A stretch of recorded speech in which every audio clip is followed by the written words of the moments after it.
podemos tener taponamiento cardíaco. El taponamiento cardíaco generalmente es complicación del derrame pericárdico. Después tenemos algo que se llama la pericarditis constrictiva. Todas son situaciones que pueden ser una evolución de la pericarditis aguda o puede ser una enfermedad pericárdico secundaria a otras patologías. Entonces, generalmente la pericarditis como tal no es una patología frecuente, pero el derrame pericárdico sí se presenta en muchas patologías frecuentes, no nefrótico, insuficiencia cardíaca, hipoalbuminemia, disminución proteica. Y también tenemos dentro de la pericarditis aguda, podemos tener las pericarditis agudas infecciosas. Y después tenemos las pericarditis agudas inflamatorias.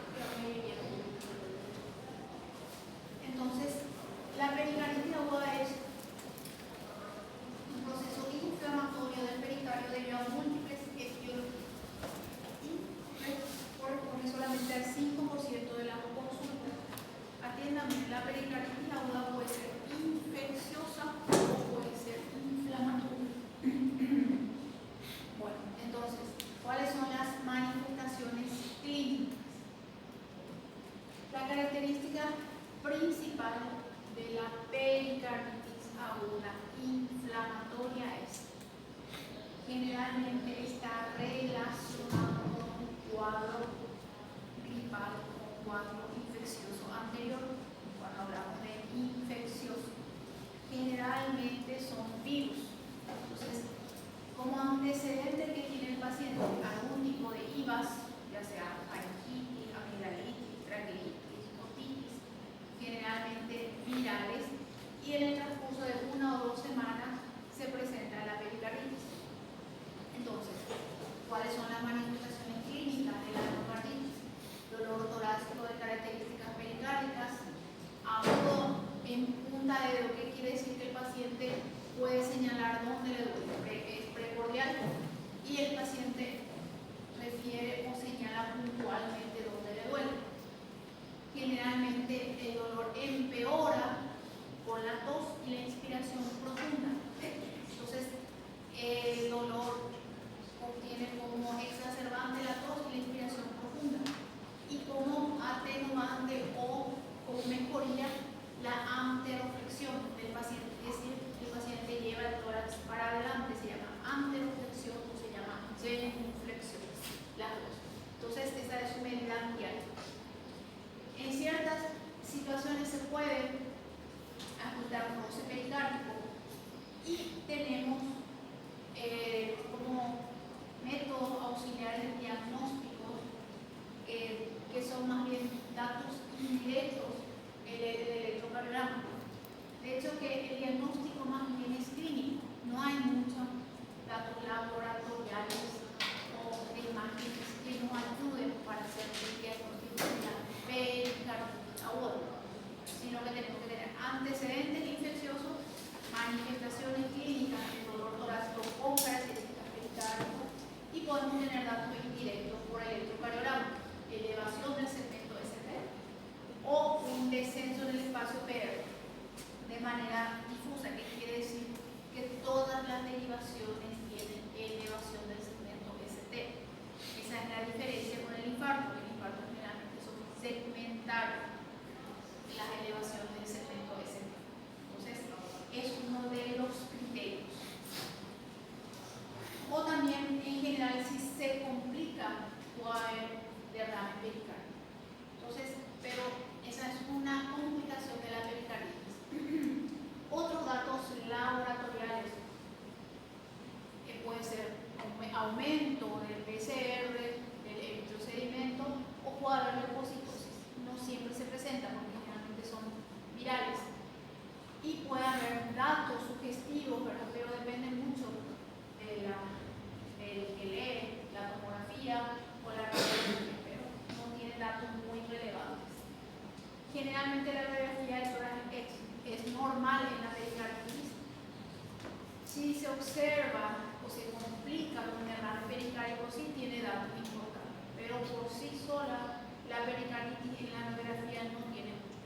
Ahora, el derrame pericárdico sí tiene datos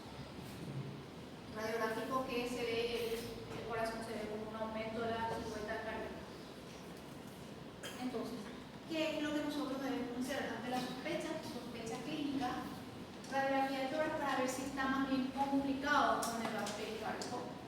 Puede haber se puede hacer un electrocardiograma, generalmente hay elevación difusa del segmento ST, o sea, de las 12 derivaciones.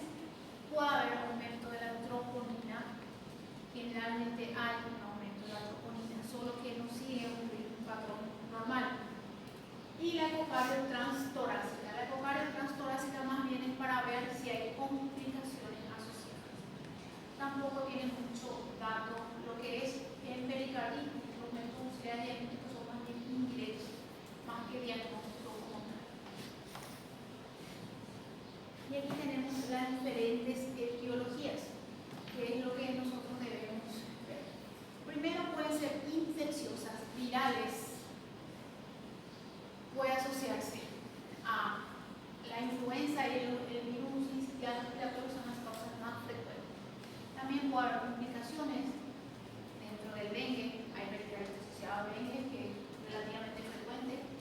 Después podemos tener pericarditis bacteriana. Dentro de las pericarditis bacterianas, por Mycobacterium, por tuberculosis es lo más frecuente. Entonces el paciente ya tiene antecedentes de diagnóstico o factores de riesgo para tuberculosis y hay una pericarditis asociada. Lo frecuente es que la pericarditis por Mycobacterium se complique con derrame pericárdico.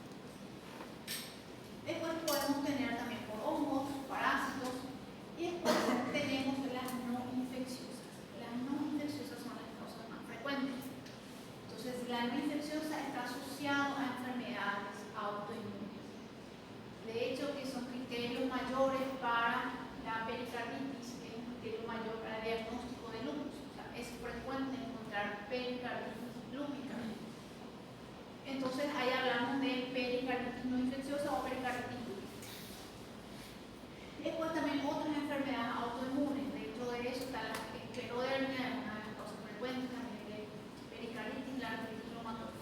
Después podemos tener dentro de las metabólicas también es frecuente la pericarditis asociada a hipotiroidismo. Pericarditis y derrame pericárdico asociado al hipotiroidismo. De hecho, que el derrame y la pericarditis asociado al hipotiroidismo es una de las complicaciones del hipotiroidismo, o está dentro de lo que se conoce como coma ixedematoso, que vamos a ver más adelante. Entonces, después tenemos otras causas.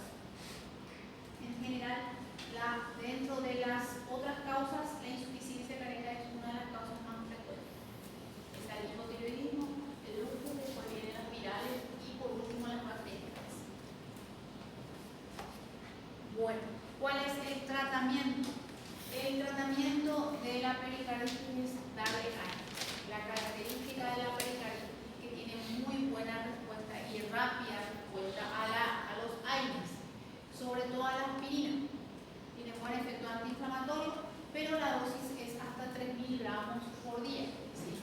Se utiliza generalmente miligramos cada 8 horas, por lo menos por 15 días.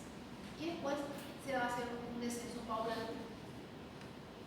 También tiene buena respuesta al ibuprofeno, también en dosis altas. El ibuprofeno normalmente la dosis terapéutica es 400 miligramos, generalmente se utiliza 600 miligramos, que es importante. O en ciertas situaciones que no hay respuesta o que sea una pericarditis autoinmune, se utiliza la colchicina. La colchicina generalmente asociada a la artritis reumatoide y al lupus. La colchicina es un antiinflamatorio potente también. O si no, el corticoide. Generalmente se una línea de tratamiento y se refiere al uso de prednisona. La prednisona generalmente no es de primera lesión, porque lo que se quiere generalmente es mejorar el dolor y frenar la respuesta. Mejorar el dolor y frenar la respuesta inflamatoria. Entonces, acá generalmente el corticoide tiene un efecto más antiinflamatorio que analgésico. Entonces, son de segunda elección el corticoide.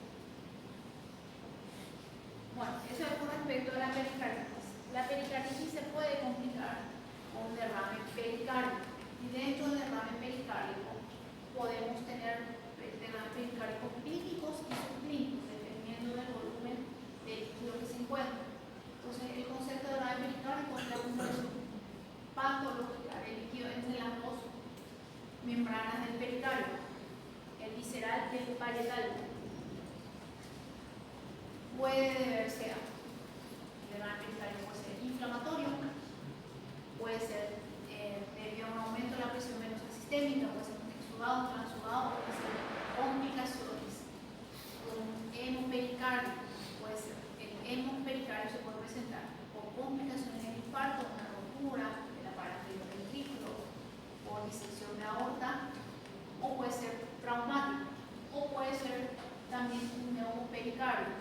Generalmente el neumopericardio puede ser asociado a bacterias, puede ser traumático, pero generalmente son bacterias. Y dentro del derrame pericardio puede ser agudo, subagudo, crónico. Y también tenemos la clasificación, puede ser leve, moderado, grave, dependiendo del tamaño del líquido que se presenta. Para clasificar el leve, moderado y grave, los criterios son por ecocardio.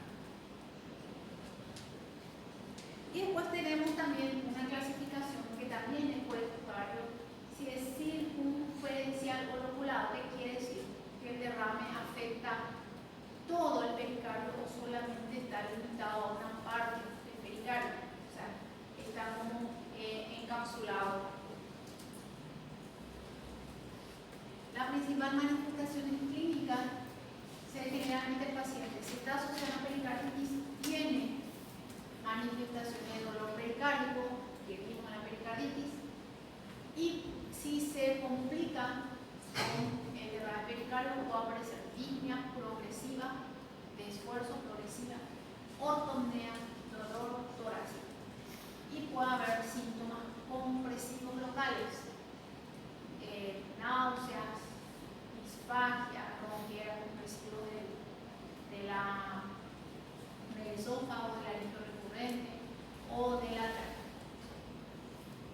Entonces, además de eso, las manifestaciones clínicas de la enfermedad que causa el derrame pericárdico, el derrame pericárdico siempre es secundario a algo. Entonces, manifestaciones propias del derrame pericárdico van a ser las compresivas y la línea de esfuerzo. Entonces, a veces, cuando el derrame pericárdico es muy importante, generalmente lo que se encuentra en el examen físico es los ruidos cardíacos están disminuidos. Hay un R1 y R2 hipofonético. El líquido interfiere en la ocultación normal, entonces ocultamos los ruidos cardíacos bajos. Entonces, ¿cómo hacemos el diagnóstico? Acá sí tenemos varias formas de metodologías que nos pueden ayudar. Cuando el derrame pericárdico hay más datos. Primero, radiografía de tórax. Vemos una silueta cardíaca aumentada, se llama silueta en botellón, donde se pierde la forma del corazón y un aumento difuso de la silueta cardíaca. Por la ecocardio es diagnóstico. En la ecocardio transtorácica es diagnóstico para poder cuantificar el volumen y clasificar el leve, moderado y el oculado o no. Bueno, generalmente cuando no hay una causa aparente, gracias. Muchas gracias.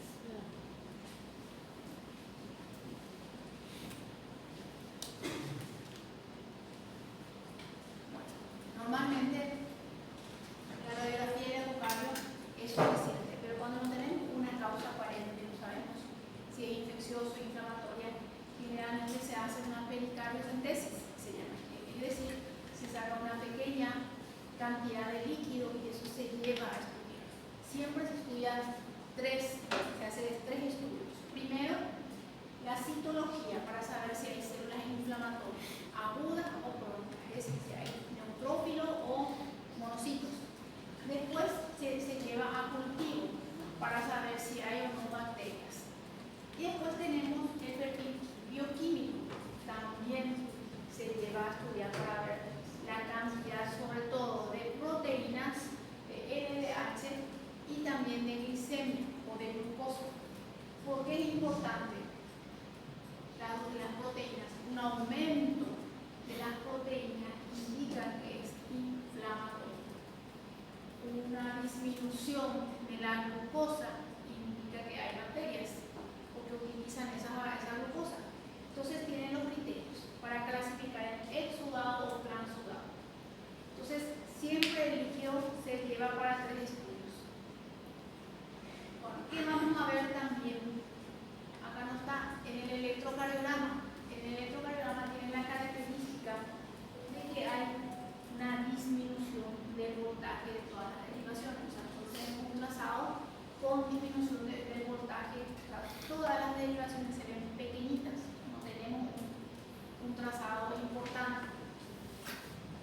Y acá vemos, este es un evocario en donde vemos la presencia de líquido. Acá vemos el ventrículo derecho, el ventrículo izquierdo, la aurícula izquierda, y esta es el derrame pericárdico. Se ve como una separación de las hojas y entre ellos hay líquido. Entonces es para hacer diagnóstico. Primero podemos cuantificar. Lo que generalmente se hace es se mide por centímetros, estas se llaman bolsones, se miden los bolsones y generalmente el tamaño indica el volumen. Hablamos de 1, 2, 3 centímetros dependiendo, y eso hay una tabla que se compara para saber más o menos cuánto es el volumen, y eso hacemos el diagnóstico.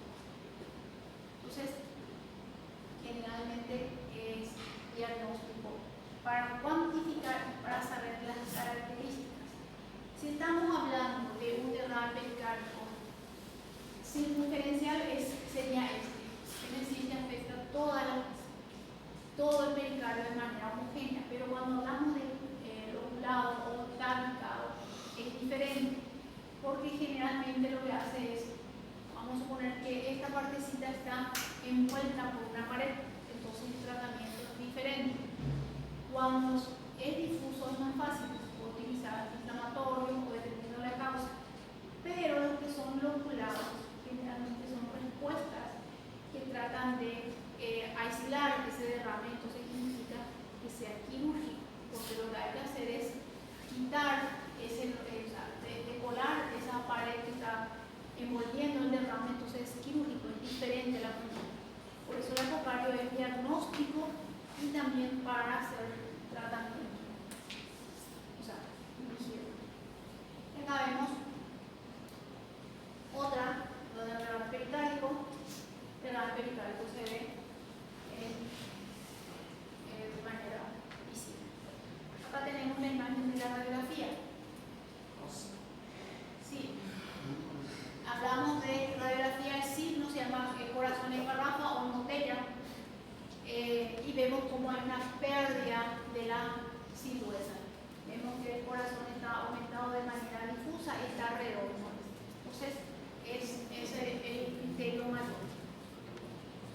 Y por electrocardiograma, si ustedes se fijan, lo que les había dicho, en el electrocardiograma lo que vemos es que todas las derivaciones son pequeñitas. Se pierde el trazado, el voltaje normal. Entonces vemos trazados pequeñitos en donde básicamente eso es lo que hace el líquido, lo que hace interferir en la transmisión, por ende se presentan derivaciones pequeñitas difusas. Bueno, el taponamiento cardíaco es una complicación.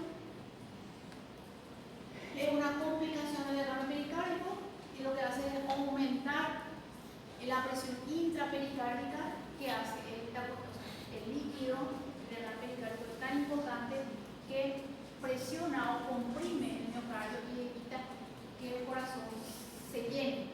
Entonces, básicamente es un aumento de la presión intrapericárdica lo suficiente para generar una disminución del llenado ventricular, sería una contrafuerza para el llenado ventricular y por ende va a producir un deterioro hemodinámico. Entonces, dependiendo de la gravedad, puede haber manifestaciones. Generalmente, por la disminución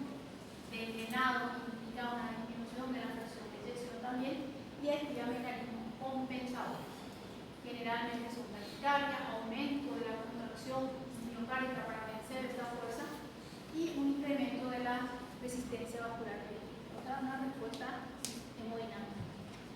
Las causas pueden ser anasarca, en el contexto del síndrome nefrótico, o una desnutrición proteica, puede ser neoplásicas, puede ser un taponamiento urémico o una pericarditis, puede ser traumático o puede ser complicaciones de una pericarditis, puede ser bastante frecuente.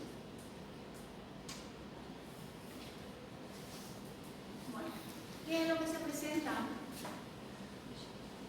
dentro de el taponamiento cardíaco? Hay una actividad que se presenta elevación de la presión venosa irregular, hipotensión y el pulso por aorta.